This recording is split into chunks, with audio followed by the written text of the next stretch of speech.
Ladies and gentlemen, welcome into the Early Bird Podcast. My name is Michael Early Bird Sturgeon, and it is my pleasure to be with you today. If you don't know who we are Early Bird Pickers VA. You can find us on Whatnot, on eBay, on Instagram, on Spotify, on Dasher, on Dancer. You can find us anywhere. Please come and hang out with us in the future. We buy stores, lockers. We buy inventory from estates. We buy entire estates. We have fun. We sell them at low starting prices. If you love auctions and you love buying incredible stuff, follow us, bookmark, hang out with us moving forward. Before we get into the pod, I got to thank our very special guest coming up later on in the podcast, to the man, the myth, the legend himself, the one and only freaking Joe Hollywood is here. Joe Hollywood was live on the pod, guys. If you are interested in the future, if you want to see what our podcast guests look like, if you want to follow them, everything like that, you can look in our show notes. All the links to who these wonderful people are will be there. You don't have to worry about taking notes. In addition to that, Joe Hollywood. Oh, Joe Hollywood. If you don't know who Joe Hollywood is, I cannot wait for you to meet him, and for you to follow him, and for you to get to learn just how great of a human being he is. We'll get into that a little bit more going forward. In the meantime, what did you buy? What did you sell? And what did you find this week? That's my favorite question. We ask it every show. For us birds, we sold a whole bunch of stuff, all sorts of stuff. We did have a couple auctions this week. Nothing too major. Unfortunately, we had to miss the Stores Wars competition, but we'll be back next month. November 7th. Bookmark. Have fun with us going forward, guys. What did we find? I found, for just $200, I found thousands of antique and vintage soldiers, like metal lead soldiers. I found it at an auction house. They didn't sell at their auction site, so I ended up going there after the auction, made them an offer for a bunch of that stuff. So we have thousands of that stuff. That'll all be coming up soon if you're interested in any of the old soldiers. We didn't do too much. I'm still dealing with the $10,000 vintage toy hoarder locker. Oh, that's a long journey to pick up that locker, ladies and gentlemen. That is a lot of work. In addition, I am bidding. Don't tell anybody. I am bidding on the sister locker. Should be coming out pretty soon. So by the time you hear this, you will be able to watch me dig through the sister locker to the time capsule locker. The first locker is a 10 by 20. Paid, I think, $12,000 for it, maybe 13, somewhere in that range. Everything in there is old. It's been locked up since 2000. 24 years of dust and treasures are inside that locker. Hell of a lot of fun, hell of a lot of work. Sweaty mess is what I like to call it. We did find sealed Pokemon cards. We found sealed Sega CD, which is sitting right next to me. A sealed Super Nintendo Super Scope, all sorts of sealed My Little Ponies. That's a fun one. I cannot wait to dig into the sister locker. What have you found? Drop in the chat. Let us know. Let us know who you are and what did you find, because I love hearing about other people's success stories. They keep me going, keep us all motivated. So let's talk about this. What happened this week on Whatnot? I know what happened. The Stores Wars competition. Yet again, Stores Auction Pirate, he went through. He did what he does. The final boss reigned supreme yet again. That guy seems to be unstoppable. Except for the fact that we did beat him once. But we won't talk about that. So he is the final boss. He is everybody's. He sets the standard during the Stores Wars competition most months. He did take an L last month, though. Deals to Steal snuck in there, smashed a little bit, but that's all right.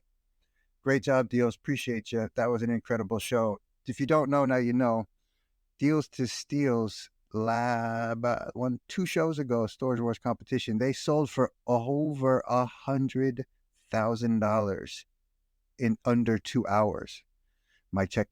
Over $100,000 in under 2 hours. Yes, that is real deal. Those are real numbers. Stores Pirate came in second. A couple months ago, I believe he was like mid-50s, 55 or so. We did 26. It was an incredible show. This month's competition was incredible.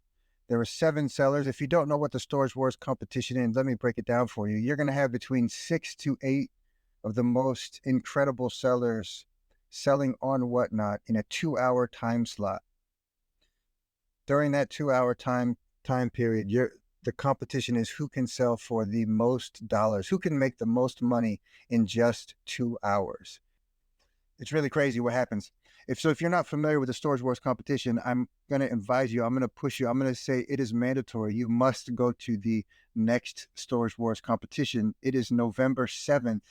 There's a freaking insane lineup coming on November 7th. You can bookmark those shows coming up. Look in the search bar on Whatnot under Storage Wars competition. You'll see all the incredible sellers coming up. Early bird pickers VA included. All right, guys. Next up is going to be the topic for the day. Now, we've been a part of raid trains. You may or may not have been a part of raid trains. You may not know what the hell a raid train is. A raid train is something that sets Whatnot apart from other venues, from other selling platforms like eBay or Posh or Mercari or any of those other sites. Basically, what a raid train is one seller will sell for a certain set period of time, and when their time is over, they give their audience to the next seller. That seller sells, then they give their audience to the next seller, so on and so forth until the raid train ends. So basically, you're just picking up a bunch of different sellers, a bunch of different audiences as you go.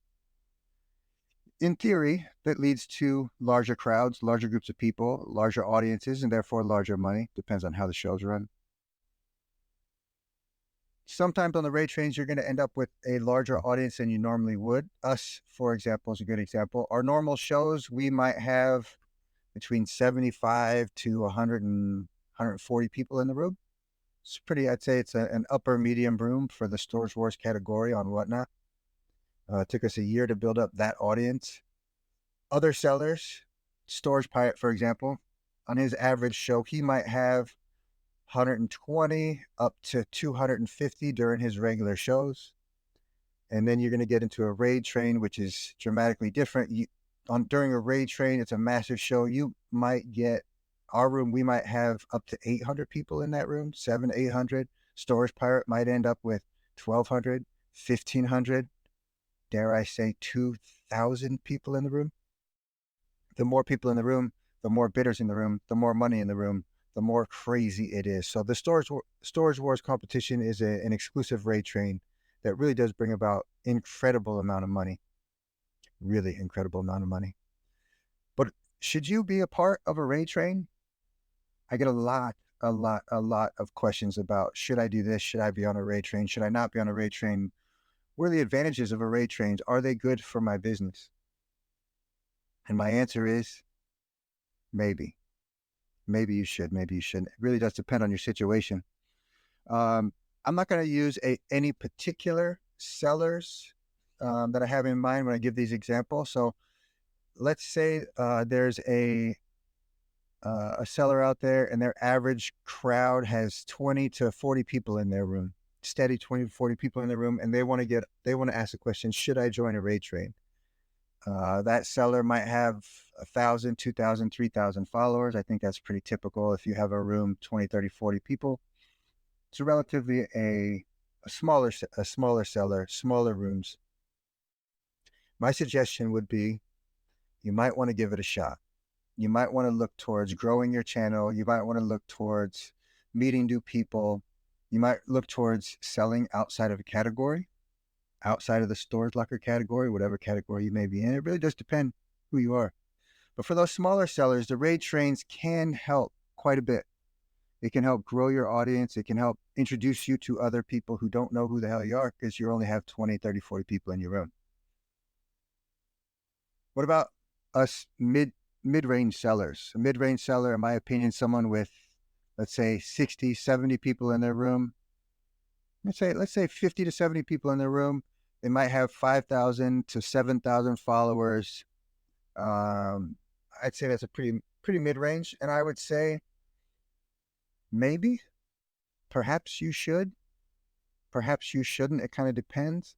It depends on the size of the raid trains. You could have a raid train that actually hurts your business. You don't want to be the biggest seller on a raid train. That's my advice.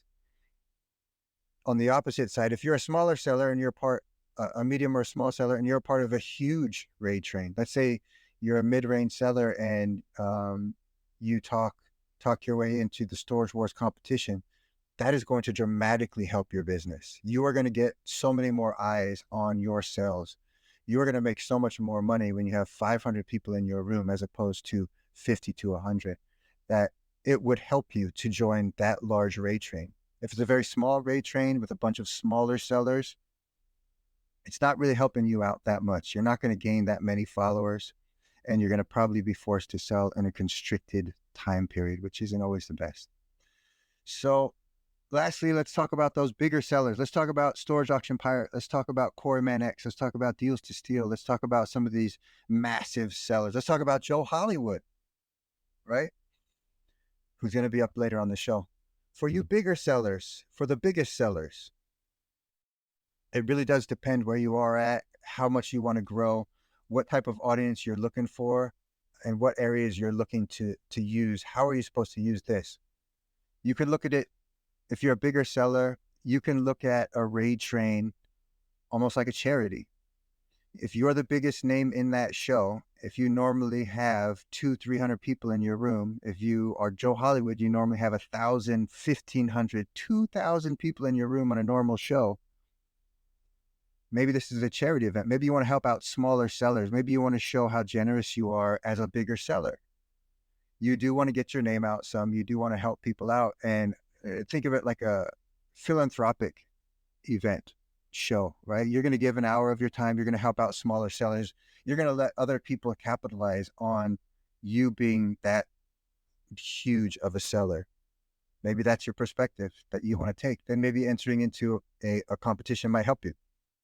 Maybe entering into a raid train might help you accomplish that goal of being able to give back to the Whatnot community. That could be one way that you grow. Second might be, maybe you want to be a part of the Storage Wars competition like Joe Hollywood. Maybe what your goal is to branch out into other categories. So you want to introduce yourself to the Storage Wars competition. You want to introduce yourself to a lot of sellers at a different market that normally don't go to you. Absolutely, 100%. It's a really good idea to join large raid trains. The other side of that coin is, it might serve to hurt your business. Your sales per item are going to be much smaller than a normal day. You might only, on a smaller raid train, you might only get 100 to 100, 200 people in your room because you're selling in a different category and you're selling a different style than your normal customers are going to want. So you might actually lose money during those several hours that you're going to be running. So it really is completely dependent upon your goals as a big seller, where you plan to go as a big seller, whether or not you're still in the growth phase, maintenance phase, maybe you plateaus, you want to try something different. So I'd say it really does depend, especially to the larger sellers. To the smaller sellers, go for it. I mean, you only live once, give it a shot. It might not work for you, but it also might be a way that you're going to actually be able to grow the business. Ladies and gentlemen, I would like to introduce you to one of the most incredible success stories that you will ever hear on the platform. In a year and a half, he has built himself up from selling in his basement with his son, selling cards, making no money, having 2, 3, 4, 5, 10 people in his room, to in only a year and a half, having 92,000 followers, packing rooms, packing a stadium full of customers, 1,500 people in a normal show, 2,000 people in a regular show. He runs 24, 40-hour shows, perhaps one day a 48-hour show. He is one of the most influential card breakers on the entire Whatnot platform. Joe freaking Hollywood is here. Please, if you do not know Joe Hollywood, if you know nothing about him, I will give you 2 words of advice. Number 1, listen closely. This man is so generous with his time. He's so giving. He breaks down everything you can imagine during this interview to help small, medium, and huge sellers continue to grow. Talks about customer service in our interview. He talks about staying humble. He talks about growth. He walks you from beginning, middle, I won't say end, just beginning and middle of where he's at and how he grew his business to absolutely skyrocket to the moon. This man is incredible. The voice of Whatnot. Welcome in, Joe Hollywood.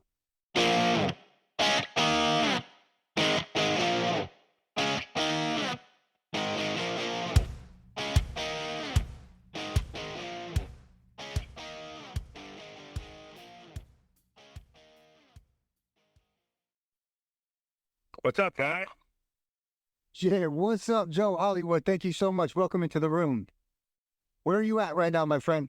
I'm actually personally delivering an order for my last show. First, hand delivering your order. How did that work out? How do I get a hand delivery when I order stuff from you, my friend? Well, obviously for people when they're from buyers, when they're in my show and they're purchasing a significant amount of items from the show, we want to go above and beyond. We want to show those people that we not only care about our buyers, but that they're important. I think there's a lot of places that you can shop on Whatnot and not, and not have a personal experience. So what we're able to do is we're able to go ahead and give people a 5-star experience. And especially when, you trust the quality of the products, you trust the atmosphere of the room. It's all very important to us. One of the things that I'd like to do on my channel, and I think that a lot of sellers as a seller, is make your buyers not only feel important, but make sure that the buyers understand truly how much you appreciate them. And one of the ways that I like to do this, and this is not the first time I'm doing this, is we'll go ahead and we'll bring the products directly to them. We go through with them. We make sure that everything is exactly as it was when we sold it to them. We answer any questions that they might have. That way they know that they can come in my room and buy confidence every single time. That's insane. Like, talk about customer service to the max. I love that. So, Joe, I got some questions. I'm not going to steal all of the rest of your day, though I would love to sit here for hours. First, chat, please, if you're not following the one and only Joe Hollywood, you're making a mistake. As it was said before, Joe, we were in here talking about you earlier. Somebody said it's not a show, it's an event. When you run a show, when you're coming up, everybody knows what's going on. There's going to be 1,000, 1,500 people in the room, and it's going to be something that you just can't experience anywhere else. It is the place to come for if you want to just really be entertained, have a great time, and pick up some incredible products. You mind asking a couple questions for me, my friend? Go ahead.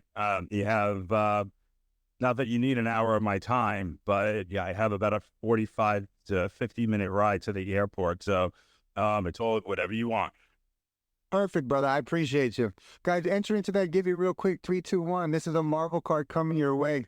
Guys, so first of all, let's see. Let's congratulate whoever's going to win.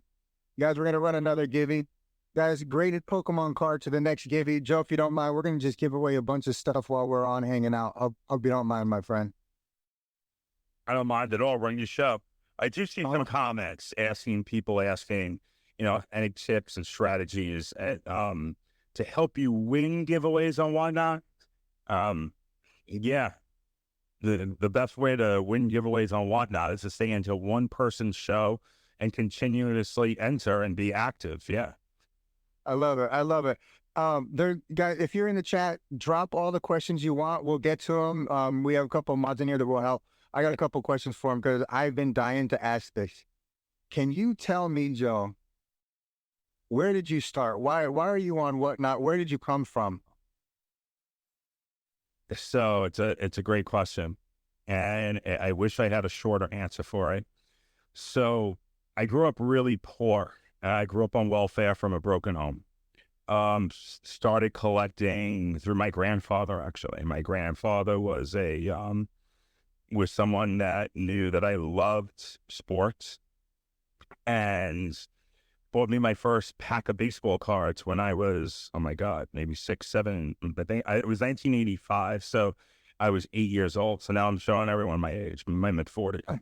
And so 8 years old, I get my first pack of baseball cards, and I absolutely fall in love. And I fall in love with the hobby. And when you're growing up on welfare and you have one of those uncut blocks of cheese on your table growing up, grew up really poor, and so you can't buy a lot of cards. And so back when I was 9, 10 years old, any birthdays that I had, I wanted to collect. Going forward, when I was in college, I was actually working 2 jobs to work my way through college. And when you're in New York City, everyone's selling something, right? And there used to be a guy that used to be selling baseball cards and basketball cards. And in between classes, I used to buy. Then, oh God, I'm really dating myself right now. Everyone remember America Online? Like, I'm really going to date myself. So AOL was like when Prodigy and CompuServe, right? And all these other, and that's how you used to go online. And so we used to buy cards through instant messenger or chat rooms. Now, back then, it wasn't like Whatnot. Back then, you used to have to send a check, wait for some guy in, let's say, Louisiana or Antarctica to cash a check. Then he had to go ship your cards back. It was totally done on the merit system. Obviously, sometimes you got nothing back, right? Sometimes you did. But I was a huge Kobe fan. Like, I loved Kobe Bryant. And 1996 was a really big year of where I started to collect cards. So from 1996 through the early 2000s, going to college, getting into the workforce was my first thing. Fast forward 22 years later, I moved from New York down in Georgia. And I say to myself, God, I have all these cards into storage. What do I do? And my oldest son, who was 10 at the time, was like, Dad, we can buy and sell cards. There's this thing called Whatnot. I love it. And so I download Whatnot and I start buying, and it brought me back, and it was very nostalgic for me. So then I said, you know what? Why not try to do a show? And so we went ahead and we built the show, and it was just me and my son. And let me tell you, I had I had 2 people in my room for 6 months. And that's what I say to people all the time. Like, legitimately. I had 2 people in my room for 6 months. I was breaking in a basement. I was breaking next to my boiler room. My son was fishing cards out of Tupperwares. I mean, you want to talk about like the most unprofessional show you've ever seen. Like, literally, there was one light bulb. Once. We had one light. If that light bulb went out, there was no show. Right? My battery died during the show, during an auction. And I had it was selling, it was a Pete Rose card. I'll never forget it. And I literally had to just give the guy the card. I was like, all right, you want it. And so I will answer the favorite card that I have easily. I'm happy to answer that question. So Turbo, congrats on your win here. Keep going. So we do that. And I said, you know what? I got to switch this up.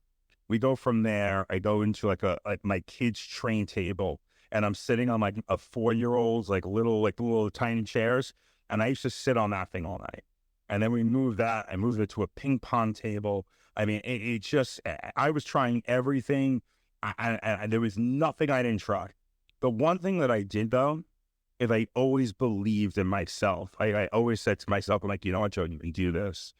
You've got to stay persistent. Like, you can't give up on yourself.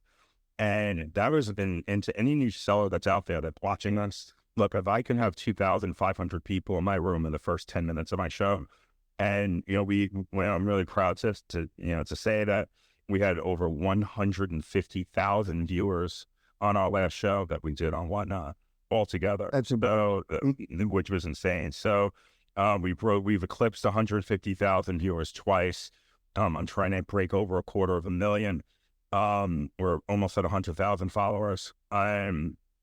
It's a journey, and we're never complacent. We're always trying to do better things, always trying to innovate and build yourself a team. So I was doing all my own packing. And I know this is getting off of your question, but I fought it for the longest time because I'm a control freak, right? I'm such a control freak. I don't believe anybody else to do the packing. I had to do my own packing because I knew if I did the packing was going to be done right, right? And I was spending so much time on packing that I was really wiped out of energy to go ahead and to do my show because I was packing all day. And not that I was minding doing orders, but like when you spend an entire day of packing, like in the beginning it was 3 hours, it wasn't that bad. But then you get to 6 hours, 9 hours, 12 hours. One day it was 2 days packing, just me and myself. And I literally, I wanted to take the painter's tape and throw it out my window. I was so frustrated, right? I don't want to ever look at painter's tape again. Look, if you're a seller, please take some advice. Train someone how to pack. Train a team. You will spend so much more time selling on the platform and concentrate on creating content for your platform that it is worth any kind of the costs. It really is. And they say that on whatnot, but I'm going to affirm it as someone that was there. Prom chick. I agree with you. I see Storage Madness in there. Says you need to hire someone ASAP. Absolutely. We've been through the same thing as well. It really is such a bottleneck for all of the sellers, especially anybody doing high volume. We are sponsored today by Blackbird Collectibles. If you love rare and unique storage finds, get your deals with Blackbird Collectibles. Find them on Whatnot, one of the most incredible sellers with over 16,000 followers, 5-star reviews. They are a family-run business and run shows nearly every day. Yes, you can shop at your leisure at Blackbird Collectibles. They have an incredible selection. I have seen their warehouse. I have seen their product. It is incredible, reliable. You must tune in to their shows. They have a show tomorrow, 11 a.m. the next day. On the 15th, 11 a.m., that is their time slot. Wake up early. Hang out. Blackbird Collectibles. Fantastic people, fantastic sellers, low starts. Get your fit in with Blackbird Collectibles. And now back to Joe Hollywood. So tell me, what changed? What was the big change for you? Did you hit a plateau, or was it just a constant, just a bell curve going straight up? What took off? Hodge, by the way, Hodge asked me if she can hire me. I'm free. I'm free for hire for you, Hodge. I will tell you what happened. So, I'll tell you what changed. I actually felt the change. So there was one day I was streaming. It was actually last September, and I felt the change in the room. And I had 40 people in my room. When I had 40 people in my room, I thought I hit the lottery. I was like, oh my God, I have 40 people in my room, and I'm scattering. And I was like, well, oh my God, I had 40 people in my room. What if I do this? And I had all these ideas, and I just built it up. Yeah. So, I mean, we had 40, and then we went to 50. And then it was 80 and 100, and then 200, and then 500. And then I still remember to this day that we broke 1,000. And I guess the best thing that I could say is, don't forget about the people that were there for you when you first started, right?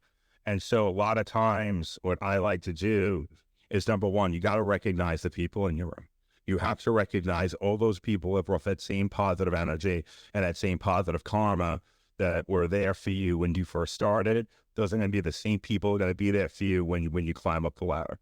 The second thing is, and it's unfortunate, is there is a lot of jealousy on the act, especially when other people see other people become successful. And it sucks, and it's the worst thing. So here's my motto to this. It is always a lot easier to drag somebody or impede someone from climbing up the ladder than climbing the ladder yourselves. And so what I noticed is when I had like 20,000 and 30,000 followers, I was getting, I would have all this, a lot of negativity in the room, a lot of this, and, people that would just try to bash the room for no reason. And I figured out why. It's because they saw that I was ascending and they didn't like it. And because they weren't able to do it themselves. And so my best advice is, number one, ignore all of that. Number two, concentrate on what you're building, because those people that are hating on you, they are not going to help you build your business. Those are not the people that are going to be innovating for you. Those are the people that are going to tell you what you're doing wrong. They're never going to be telling you what you're doing right. And honestly, I feel really bad for those people because I bet a lot of those people are just kind of miserable from the decisions that they made in their own lives. And so my advice is just concentrate on yourself, block out all the negativity, continue to surround yourself with great people and positive people. And when you do that, it really takes an effect on your room. And I think that's the reason when someone came in my room the other day and they were like, wow, you have 2,800 people in your room at one time. And I was like, yeah. And I'm like, and I'm not satisfied with that. I want to listen, there's some guy, I don't know what he does. He's like on Magic the Gathering. They call him the professor. I went in his room. He had 4,400 people in there. I mean, I'm telling you right now, I thought I was literally in a classroom.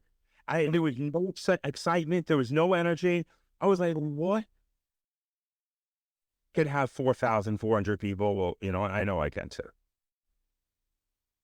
So I set goals. And goal setting is really important to me. And you're constantly trying to do things and innovate. The other thing is don't be afraid to fail. I've fallen so many times and I've failed so many times. 100%. So yeah. What are your goals? I mean, are you a number oriented person? Is it a revenue? Is it an ROI? Is it a follower count? Is it people in your room consistently? Like what are your metrics? How do you set your bars? Everything. And I think sales is a part of it, but I think that it's how you feel about the show. It's how you feel about what you're trying to accomplish. I don't think sales is everything. I think I look back at a show and I see, and what I determine the success of the show to be is when I stop that stream after 24 hours or 22 hours or 26 hours, I want to sit back and really reflect and say, what could I have done better? What did I do that was great? What did I do that wasn't good? So as a lot of people, I'm seeing all these questions in the chat. I recognize a lot of them. A lot of them are new to me. As somebody who's new in this and who's been through the bumps and the grinds, I mean, we started out just like you. Like we were in our basement. We had no background, couldn't figure out lighting, didn't know what we were doing, how to sell. Above and beyond giving advice, like what mistakes do you still make on your streams that you wish, like what are some of the issues that you're like, God, if I could only do this, it would make everything so much better? Or what things do you need to make you level up? So I'm going to tell you something that really, that I had a metamorphosis with.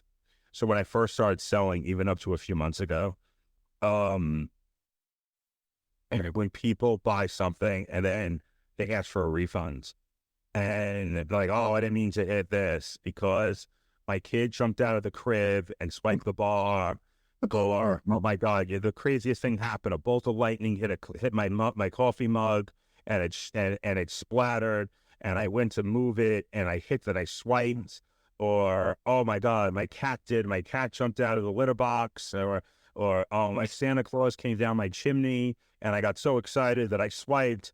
And yeah, so here's what I decided. I used to make that into a really big deal. And now it's okay. You want a refund on that order? No problem. Do you know what I ended up finding out what happened? When your community sees that somebody does that, you're seeing the next time you run that auction, you usually do even better because people understand, not that they feel bad, but they understand that you're showing respect for the people of the room. And so you can't do it every single time, but once in a while when you have like a crazy situation like this, especially on a high dollar item, you would be surprised how much that energizes and invigorates the chat when you say, hey guys, no big deal. Let's give him his refund and let's just move on and we're going to forget about it.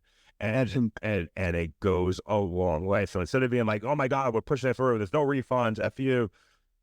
I'm not saying you can't do that because I've done that in the past, but I've learned and I morphed into being a little bit more appeasing with it and saying, okay, let me just trust my chat, trust my room.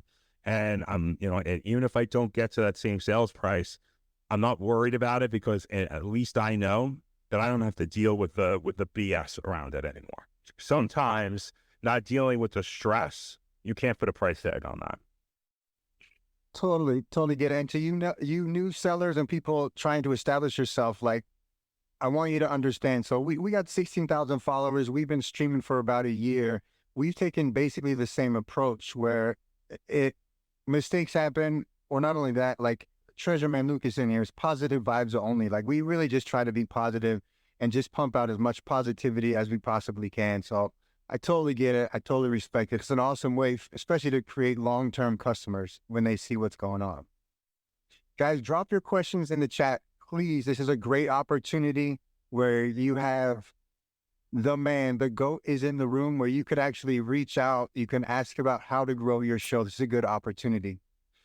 Joe, I got a question. What is I've noticed lately, so you were in the Storage Wars competition. I got my ass kicked. Yes. We have all been there, brother. It's all good. So we love the Storage Wars competition. We love the storage category. How do you feel about going into kind of different platforms, meeting new people?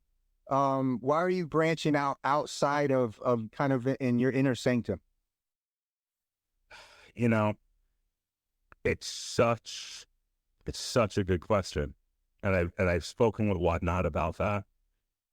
I feel as if when you're on the app, there are so many different categories and you go into one category, yet there could be a lot of interest that you could have in other categories. I know when I was in particularly talking about Storage Wars, and this is a really interesting question that you bring up. I used to watch Storage Wars on TV, and I thought it was the coolest thing. And one of the reasons that I loved watching Storage Wars is I loved the fact when people found cards. I still remember when Daryl Sheets opened up this locker, him and his son, and they found a ton of expensive cards and memorabilia. And I was like, wow, I wish I could do that or something else. And then when I saw that Whatnot was doing that, I said, wow, I bet there's a lot of people that felt just like me, that maybe they wanted to find cards that they couldn't find anymore. And then if you ever take a look at my show, and I'm not sure if some of you have seen my show before, but what we specialize in, what I try to specialize in, are boxes and cards and singles and cases of things that nobody else is selling. And truly the rarest of the rare. And that's what gets me excited. And so that's why my platform, I think, has some attention. I think community is the biggest part, right? And because you do see that other people will try to do something similar to what I do, and that's cool. I have no problem with that. You know, you're a seller on the platform. I have no room for hatred or whatever. I actually support some of those people that do similar products than me. I actually support those people. They want to see everyone become successful. I think that it's such a huge, I think there's such a huge gap into what we see on the sports cards realm. But getting off of that, when I take a look at storage, I always think of people are into Storage Wars for what? It's a treasure hunt. My room is kind of a treasure hunt, right? Because we're looking for 7-figure cards. On Friday, we were looking for a $10 million card we were trying to hit on Friday night. And so when I think of that, it really gravitates me to doing something else. And so I thought, wow, what a great synergy that would be. And then I said, well, you know what? Michael Jordan was really popular for being a basketball player, but Dan, his sneakers and his shoes are really popular too. And I said, wow, that would be a great platform to cross-integrate with. And then I said to myself, well, you know what? People like luxury items. Maybe luxury items would be something that they would.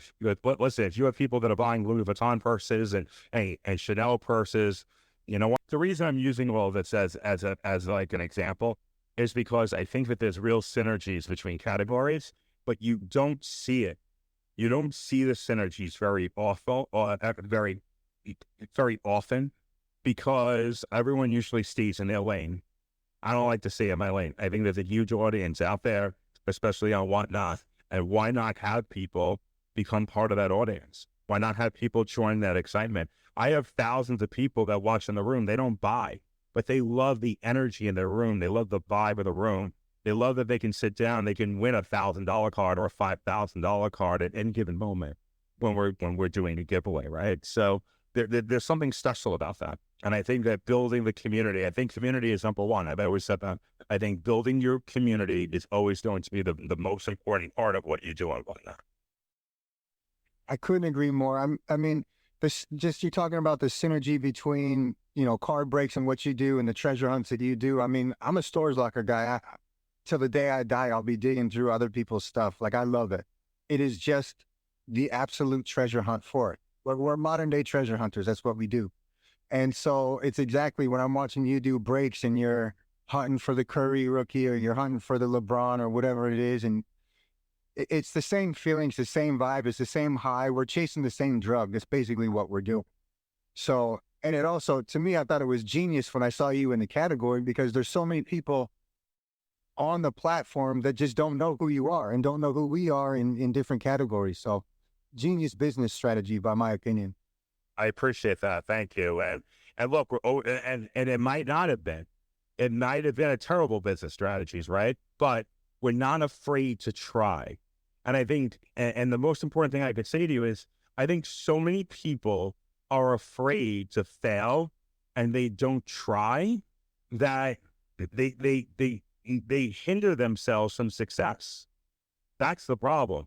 And I think it's a huge problem. I think that before you do that, you have to at least give it a shot. Don't be afraid to fail. If you give me someone that's failed 100 times, I will take that person over somebody that's never failed. Because the person that's never failed, I don't know if they're going to be able to get up again.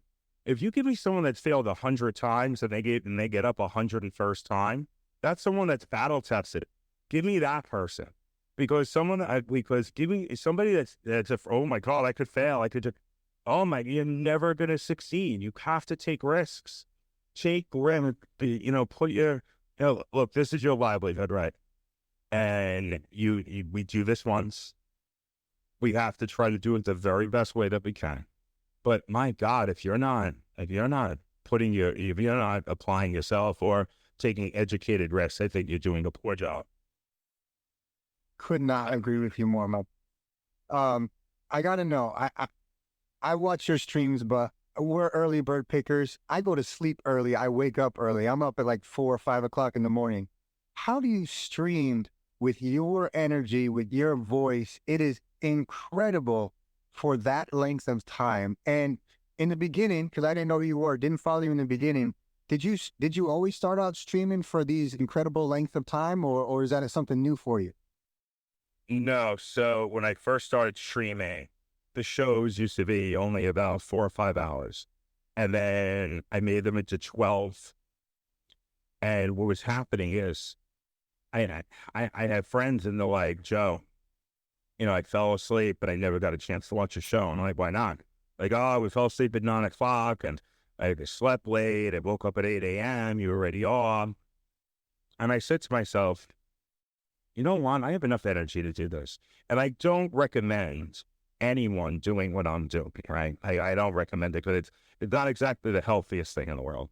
So yeah, it's something that I'm comfortable with doing, but I almost feel like when people know that you're putting that much dedication into your show, that you say, hey, listen, you know what? I'm on for Friday night to Saturday night. I'm going to run everything at $1, and we're just going to try to hit the biggest cards that no one's ever found before. And we're going to have a lot of fun doing it. And we're going to have an incredible atmosphere. We're going to create a party atmosphere where people are embracing each other and loving that everyone's being very successful. And oh, by the way, we're also going to put a personal touch upon your purchases and make sure that of the buyers. Then yeah, I think that it kind of naturally evolved. And before I knew it, I was doing 24-hour shows and people were like, do a 48-hour show. And I'm like, I'm not there yet. Right? Maybe one day I will. Maybe one day I will do a 48-hour show. And I'm not there yet. But that is what we decided to do. And when I say we, it's me. That's what I decided to do. And, luckily enough, I have a very understanding family. I have people that, understand that this is something that's very special that we're building here.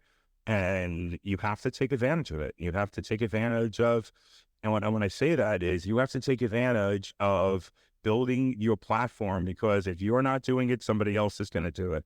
So why not, if you have a wind in your sails, why not build it out and making it just more special? Because at the end of the day, my vision and it's not, and what I'm building on is having a show that's 5 days a week on Whatnot.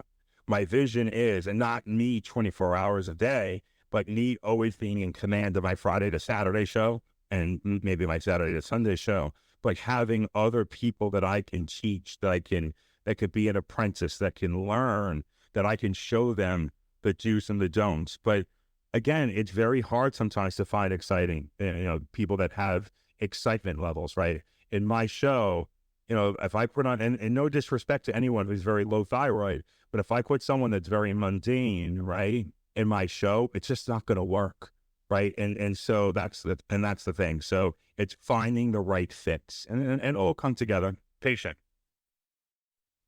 I mean, so we've tried that as well. Like I think a lot of other sellers I've seen, Corey Mannix tried it, a couple other people tried it, where they want kind of a substitute so you can kind of run your shows more often and you can go out and source, or you could, God forbid, take time off or something like that. But especially with someone as unique and well known, I mean, you are the voice of Whatnot. Like there is no better selling voice. I cannot imagine someone trying to step into your shoes and trying to run a show and be able to maintain that level, the same level that you're at. So I can imagine it'd be damn near impossible to find another Joe Hollywood to step in behind you. I mean, and that's a good way to put it, but it's not about finding, someone the same as me. It has someone that actually build the audience that's unique in their own ways. And they might be talented in different ways that might be attracted to the audience. There's only going to be one of all of us, right? Nobody can actually duplicate each one of us. Because I think if somebody tried to duplicate us, it would come off artificial. So I guess what I'm trying to say is the people that I want them to have that same kind of passion and energy about what we're doing. I love it. I love it. My next question, my friend, what is your dream break? What is the one box that you have not yet broken, that you dream about, that you are going to find this box and you are going to break it live on Whatnot? What's that box? We're almost there.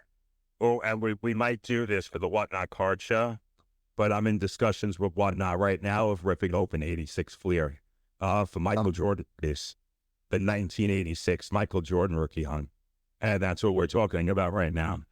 It's about approximately about $160,000 box of cards, and we're thinking about opening that up and doing that. It would be an absolute train break for me. It's only been done twice on Whatnot, and it's never been. And I think it was done once on another platform and didn't do so well. But I've never opened up that box of cards. And we went for the Larry Bird Magic Johnson card a couple of weeks ago.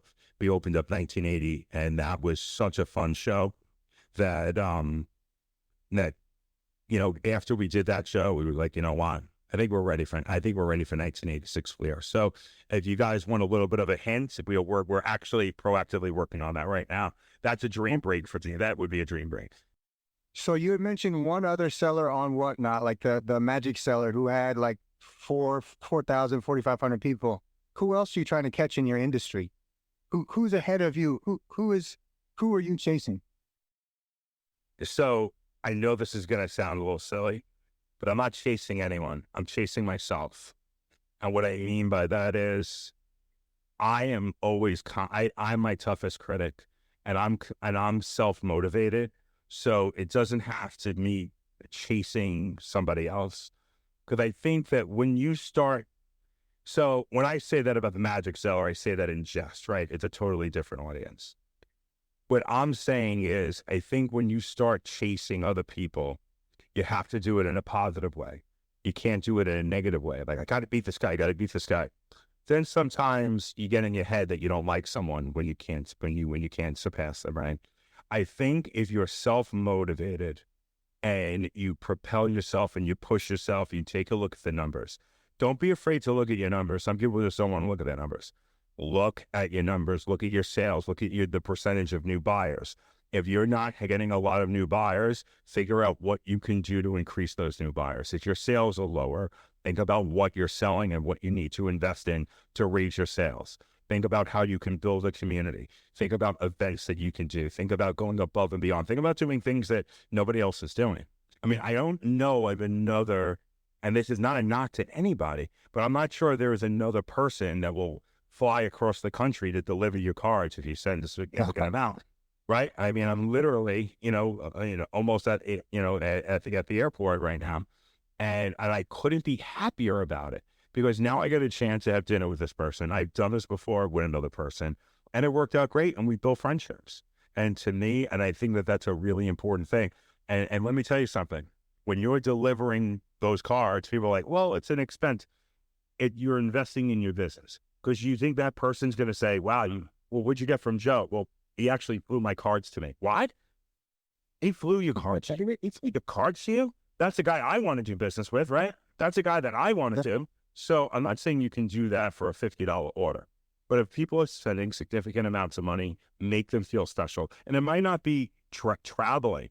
It might be a handwritten note. I am a big believer in handwritten notes. Show people that you care about them. Take the extra 12 seconds, write a thank you. Or tell them, thank you so much for your order. We appreciate it. It makes people feel special. I know when I get a note from somebody, it makes me want to spend more money in their room because I feel like I'm recognized. I'm going to ask you a couple questions. Thank you. That come from the chat. Do you sell other people's cars on your show or just your own? I do not consign, and I'm going to say why. The reason I do not consign is because I have heard so many nightmare stories about people that have consigned cards and they don't get paid for it and this, and how do they separate the payout? It's just too much work for them. It's just too much. So right now at this point, we have never consigned. I don't plan on doing it. One day in the future, maybe as the brand grows, that might be something. Maybe we'll do a consignment channel. That could be something. But as of right now, I've always found it when you keep it simple, it makes the business so much easier. And so for me, I like to keep things a little bit simple. I totally understand. We try not to consign. It is a pain in the butt, and you never really know, especially if you're selling something at auction, and your consignor's not happy about it. There's a lot of stress. It's a lot of stress. Yeah. Next question coming from the chat, and I never want to ask someone about sourcing, so I'm going to ask this sourcing question in a nebulous way if possible. Where would a new seller who wants to get into breaking, where would you suggest that they try and source boxes for breaks or for inventory? Well, it's a two-part question, right? So the first thing is, I would suggest any seller to only sell product that they're interested in. Because for me, I got a buddy of mine, his name is The Body Card. Actually, it's Body Card on Whatnot. The guy sells tennis. He sells golf. I don't think I've watched a tennis match in 20 years, right? But he sells out every single one of his breaks, right? He caters to his audience. And I think that's an amazing thing. For me, that's not my speed. I'm into basketball, I'm into football, I'm into baseball, although I'm still trying to figure out you baseball people. The baseball people on this app, I'm still trying to figure you guys out, and I will. I'll figure it out one day. But right now, I primarily do a lot of basketball and football, and I like to kind of stay in my lane on this. But if you're not interested in something, it's going to convey to your audience. And if you as a seller are not interested in what you're selling, nobody's going to buy from you. They're not going to want to do it. They want to buy from someone that actually is knowledgeable and cares about what they're doing. I mean, it's like anything else. Can you imagine going to a high-end steak restaurant and the waiter comes out, and he's like, yeah, we have the Wagyu piece, and it's kind of tender, and it's $400 an ounce, and it's great. It's so delicious. Oh my God. No, nobody wants that, right? So you really want to concentrate on that. Secondly, as of where to get this, so the first thing that you're going to want to do is start going to card shows. Go travel card shows. So let's say you are into baseball, and you're like, wow, I want to go after Shohei Ohtani, or wow, Aaron Judge, or Ellie De La Cruz, or Bobby Witt Jr., or any of these stars, right? Vladimir Guerrero Jr., Juan Soto. Well, what you're going to do is you're going to do a little research for yourself, and you're going to find out what cards, what autographs you can hit from certain boxes, and then use that to build up some of the cards that you're selling.